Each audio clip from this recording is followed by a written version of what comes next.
Om Sri Sai Ram, Prasnottara Vahini, Chapter-12. The Scriptures and Renunciation. Question. Swami, you say that one has to do some things and that one should not do some others. How are we to know which is which? What is the authority? Answer. The scripture Shastras are the authority. The laws of Manusha Smriti itself declares, for example, that castes, varnas and stages of life are only for physical purification and they don't affect the gaining or losing of the highest. Question. If that is so, why all this bother of caste and stages of life and the rules and regulations binding them? Answer. Aha. They are required until you become free from attachment. Until then, and for the sake of that, the regulations, limits and rules have to be obeyed to the very letter. The medicine has to be taken as long as the illness persists. Each type of illness has a special medicine for its cure, does not it? And a different course of diet and a special regimen. After one has gotten rid of the illness, one can partake of a feast with the rest. Without accepting this, if the well and ill both demand the same feast, it will lead to calamitous consequences. The castes and the stages of life are the medicine prescribed for those who suffer from the ills of worldliness and worldly attachment. Attachment raga is the illness roga, and it can disappear only by a strictly observed regimen. Unless you get well, you cannot be liberated. This is the true meaning of Vedanta. The one who knows this, whatever the stage of life, attains liberation. Question. Swami, have any great souls achieved liberation, moksha, while in the householder stage? Answer. Janaka, Ashwapati, Dilipa, these are examples of people who gained liberation as householders. Question. Swami, isn't it necessary to follow strictly the injunction of the scripture Sruti that enjoins on people the duty of completing the student stage and then, after passing through the next stage of the householder, to enter the forest dweller and observe all the limitations and regulations of that stage before ultimately taking on the life of full renunciation? Or can one take a renunciation even without going through the other steps? Answer. Yes. Whenever one gets detachment from objects, one can take renunciation. Unless such a chance is seized, one is bound to fall. Whatever stage you are in, when you get full renunciation, you can enter upon the renunciation sannyasa stage from that very moment. There is no iron rule that you must live through the three earlier stages. This too is the injunction of the scriptures. The reason is this: such a pure soul has undergone the training available in the other stages, purification in the crucible of life. In previous births, destructive tendencies have been rooted out, and the progressive ones, the uplifting ones, have been developed in past births. Question. How are we to know that such a transformation has already been earned in past births? Are there any signs by which we can discover that such and such a stage can be skipped? If there are, please tell me. Answer.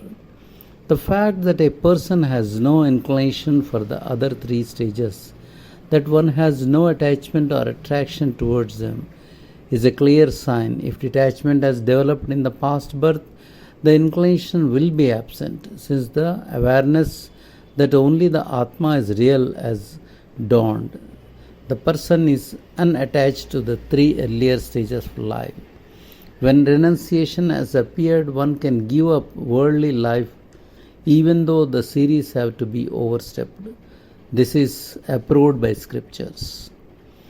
But the person who confers renunciation sannyasa must examine fully and convince themselves that the person on whom renunciation is being confirmed is devoid of sensual impulses and attachments. Renunciation should be given only to one who has no agitation in the mind. As they are called, only such can be said to be unattached. The candidate should also examine themselves to see whether their inner consciousness is free from qualities, gunas, dull, active, or even progressive. If it is not so free, the candidate will not only break the oaths of renunciation and be outcast, but may even break down under the burden and meet a calamitous end. Question: is renunciation sannyasa of one kind or three different kinds? Please tell me. Answer: there are three types of renunciation: physical renunciation, mental renunciation, and atmic renunciation. Question: what does physical renunciation mean? Answer: renunciation in appearance. As far as the outer body is concerned, one wears the ochre robe, assumes the name, appears in the form, but has no awareness of the Atma. One wanders amidst all the objective desires, clinging to external things. One is like an ordinary person for all intents and purposes. Question: and mental renunciation? In mental renunciation, one gives up all decisions and desires. One has the mind under strict control. One is not guided by impulses or hesitations. One is ever calm and collected. Question: you mentioned atmic renunciation as the third. Answer: here one breaks through all thoughts about things that are unrelated to the Atma, because one is ever immersed in contemplation of the true reality. I am Brahman, Aham Brahmasmi. One is steady in the consciousness of being Atma. One's bliss, Ananda, is continuous. This is called bliss-filled. The thickest darkness can be destroyed only by the light that emanates from the splendid solar orb. Similarly, without the splendor of atmic renunciation, ignorance cannot be dispersed. The encasements that hide the heart can't be shattered, and the Atma cannot shine in its own glory.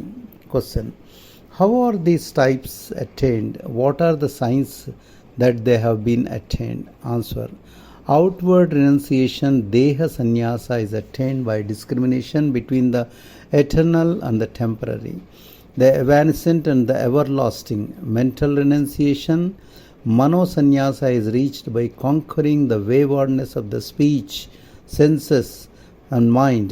Atmic renunciation, atma sannyasa, is won by filling oneself with the principle of Vedantic thought.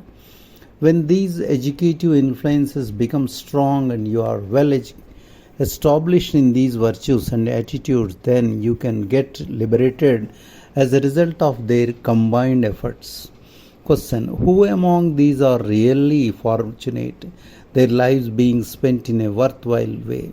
Answer: well, the one who, like the bee, sucks the honey in the flower in silence and in great bliss, who is intent on uninterruptedly testing the nectar of atmic bliss, who ignores this world as only a scene, that one is the most fortunate and their life is the most worthwhile. Question: then Swami, what is that is spoken by the elders as attaining truth, indestructibility, purity, and inner peace? Sathya, Nitya, Nirmala, and Shanti. How are these to be attained? Answer: as I said already, the one who does not get attached to the scene but is engrossed in their own atmic bliss, that one attains truth, indestructibility, purity, and inner peace. Even if one of these attained, that is enough, for one includes all. Jai Sai Ram.